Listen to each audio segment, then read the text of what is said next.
அனைவருக்கும் என்னுடைய பணிவான வணக்கங்களை தெரிவித்துக் கொள்கிறேன். தோமையர் இந்திய நாட்டிற்கு வந்து பணியாற்றினார் என்பதை பல்வேறு அறிஞர்களாக இருக்கின்றவர்கள் கூட மறுத்து வந்திருக்கின்றார்கள். அதைவிட இன்றைய சூழ்நிலையிலே இந்திய நாட்டினுடைய அரசியல் சூழ்நிலை அதனுடைய பின்னணியோடு நாம் பார்க்கின்ற போது தோமையர் இந்திய நாட்டிற்கு வரவில்லை என்பதாக எல்லாம் சொல்லுகின்ற பல கருத்துக்கள் உண்டு. ஆனால் தோமையர் இந்திய நாட்டிலே பணியாற்றினார் என்பதற்கு உண்டான வரலாற்று ஆதாரங்கள் ஏராளமாக இருக்கின்றன. தோமையர் இந்தியாவிலே பணியாற்றியதை பற்றி நூற்றுக்கணக்கான நூல்கள் இருக்கின்றன. இவற்றை தேட தேட தேட தேட ஏராளமான செய்திகள் வந்து கொண்டே இருக்கின்றன. கடந்த பதிவிலே நான் உங்களோடு பேசுகின்ற போது ஒன்றை நான் குறிப்பிட்டேன். அதாவது அவர்கள் இயேசு பெருமானினுடைய சீடர்கள் அவருடைய விண்ணேற்றத்திற்கு பிறகு அவர்கள் கூடியிருந்த அறையிலே தூய ஆவியானவர் பொழியப்பட்டு பல்வேறு மொழிகளிலே அவர்கள் பேசினார்கள். அதிலே தங்களுடைய தாய்மொழியிலே இவர்கள் பேசுகிறார்கள் என்பதாக அங்கே அறிவித்த அந்த மக்களிலே முதல் பெயர் பார்த்தியா. இந்த பார்த்தியா என்கின்ற அந்த பகுதியில் இருந்து வந்த அந்த மக்கள் எங்களுடைய தாய்மொழியிலே இவர்கள் பேசுகிறார்கள் என்பதாக அவர்கள் அறிக்கையிட்டிருக்கின்ற ஒரு பகுதி. ஆகையினால் அந்த இடத்திலே இயேசு பெருமானினுடைய நற்செய்தி அறிவிக்கப்பட வேண்டும் என்பது ஆவியானவருடைய திருவுளம். ஆகையினால் அந்த இடத்திற்கு தோமையர் செல்லுகின்றார். அதை பற்றிய பல குறிப்புகளை உங்களுக்கு கடந்த பதிவிலே நான் சொன்னேன்.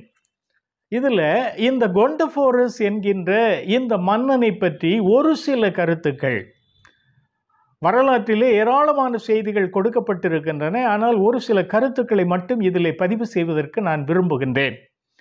ஏனென்று சொன்னால் இது தோமையர் இந்தியாவில் ஆற்றிய பணியை பற்றி ஆய்வு செய்கின்ற ஆய்வாளர்களுக்கு இது அதிகமாக பயன்படும். அதே நேரத்தில் இந்தியாவிலே நற்செய்தி பணியாற்றுகின்றவர்கள் நம்மை எதிர்த்து கேள்வி கேட்கின்றவர்களுக்கு சரியான முறையில் பதில் அளிக்கவும் இந்த பதிவு பயனுடையதாக இருக்கும் என்று நான் நம்புகின்றேன். அதில் இவர் சூரன் என்கின்ற அந்த குடும்பத்தில் பிறந்தவர், சூரன் ஃபேமிலி. இவருடைய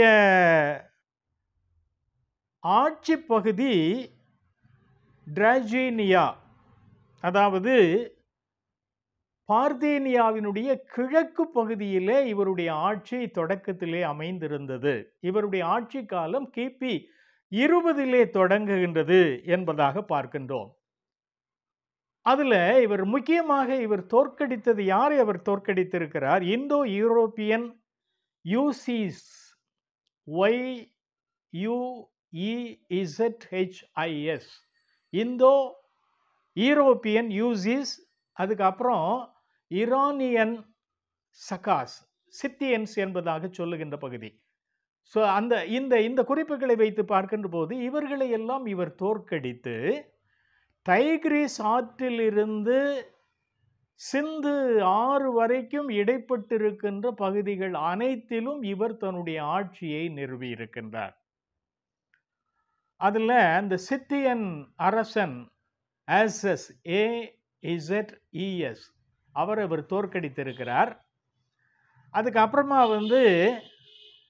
இவர் எந்த இடத்துல அரகோஷியா, அதுக்கப்புறமா பஞ்சாபினுடைய மேல் பகுதி, இவை எல்லாவற்றையுமே அவர் தன்னுடைய ஆட்சிக்கு கீழே அவர் கொண்டு வந்திருக்கின்றார். அதுக்கப்புறமா இந்த கடைசி கிரேக்க அரசனை தோற்கடித்த பின்னர் இதில் வடமேற்கு பகுதியில் இருக்கின்ற, அதாவது இன்றைக்கு இருக்கின்ற பாகிஸ்தானில் இருக்கின்ற பஞ்சாப் பகுதிகள் முழுவதையும் அவர் என்ன செய்திருக்கிறாரு? தன்னுடைய ஆட்சிக்கு கீழே கொண்டு வந்து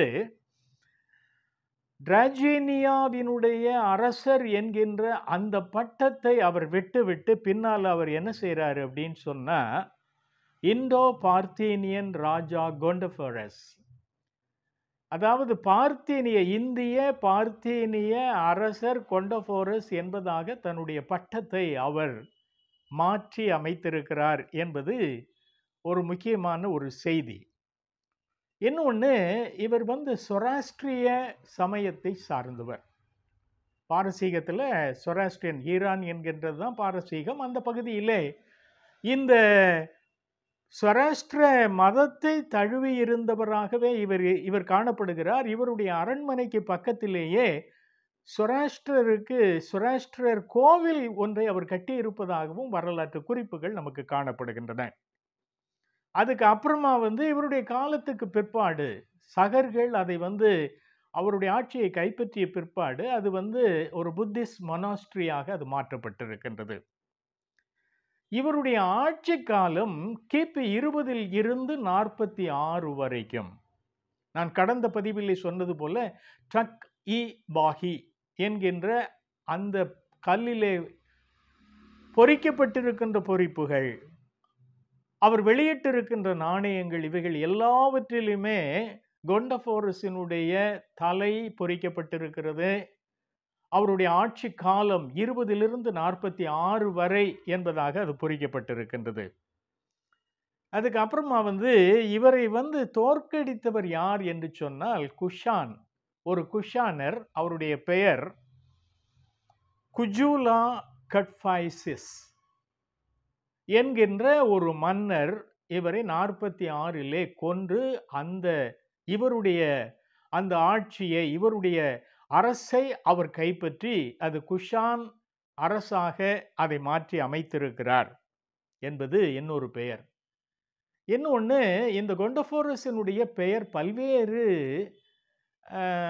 பலுக்கங்களாக, அதாவது அவருடைய பெயரை பல்வேறு விதமாக உச்சரித்திருக்கின்றார்கள். அதில் ஒன்று கொண்டஃபெர்னஸ், கொண்டஃபாரா, குண்டோஃபர், கோண்டஃபராசா, இத மாதிரி அவருடைய பெயர்கள் பல்வேறு விதத்திலே மற்றவர்களால் அது ஒலிக்கப்பட்டிருக்கின்றது. இதற்கு, இந்த கொண்டபோரஸ் என்பதற்கு என்ன பொருள் என்று சொன்னால், மே ஹி ஃபைண்ட் க்ளோரி, இந்த மகிமையை இவர் காணட்டும் என்பதாக அந்த கொண்டபோரஸ் என்கின்ற அந்த பெயருக்கு பொருளாக அமைந்திருக்கிறது.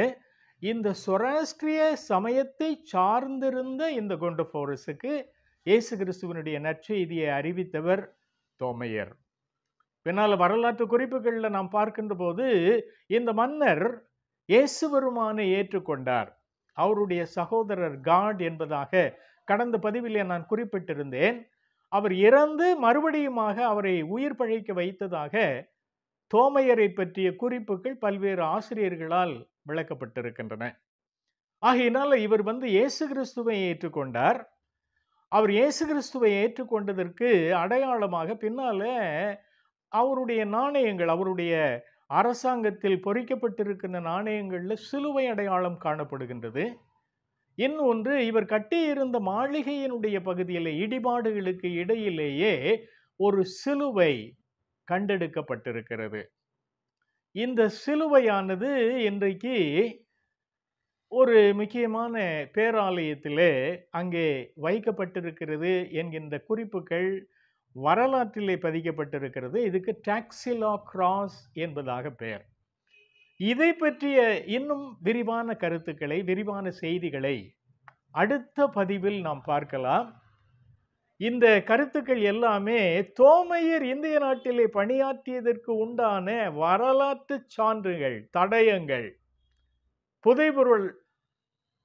புதைபொருளாக கிடைத்திருக்கின்ற பல பொறிப்புகள், இவை எல்லாவற்றையுமே வைத்து பார்க்கின்ற போது இந்தியாவிலே தோமையர் ஆற்றிய பணியை எவரும் மறுத்துவிட முடியாது என்பதை நீங்கள் புரிந்து கொள்ள வேண்டும். நன்றி, வணக்கம்.